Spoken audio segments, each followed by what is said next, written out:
มหาภูตารูปะห้องวาทาสีมีอาสังหลายๆหนึ่งถาดลิ้นมีสะพอและขณะโอนโอนแก่นแก่นแข็งแข็งสองถาดลมมีลักษณะสะพอสั่นสั่นคอนคอนไหวไหวตรงตรงหนึ่งหนึ่งสามถาดไพมีลักษณะสะพอกัดกัดใหม่ใหม่สี่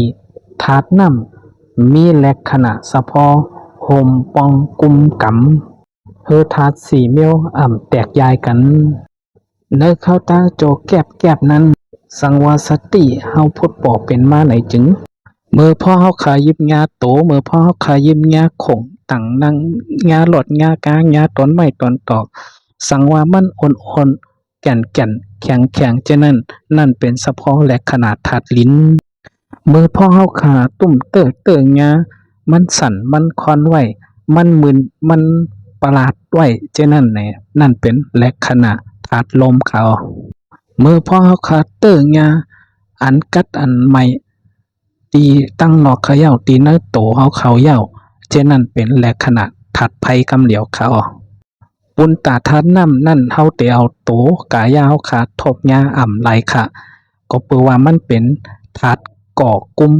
กำไว้ทัดทั้งสี่นั่นแตกยายเพกันเขาเหมือนเจ้งหนังต้นไม้ต้นตอกหมักหินหมักผาโตกายาเฮาไปแตกยายกันนั่นก็เปือว่าทัดน้ำนั่นมันจัน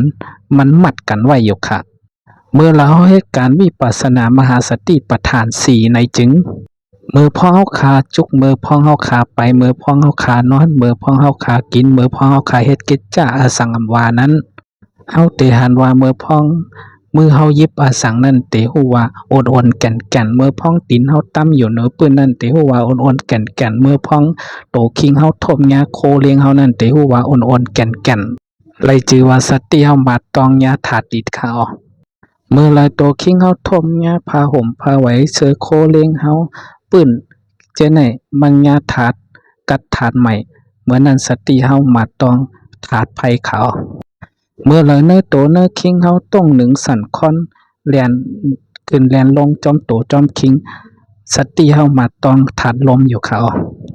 อุนตาทานน้ำโตคิงเฮาโหไหลก้อยกาเฮาฮู้ว่ามีแลกขนาดถาดน้ำอยู่ในโตคิงเฮาขาก็เปิ้นในแลถาดสีป้าในเป็นยุคตายาขาว่าตั้งนอกตั้งในตีโตคิงเฮาเขย่าใจโตคิงเขย่ามีถาดสีป้าค่ะเลินลาวกลางหาวเนยหนองเนยน้ำเจไหนป่นถาดสีป้าค่ะแต่ไรมีถาดสีป้าอยู่กูตีกูตางค่ะ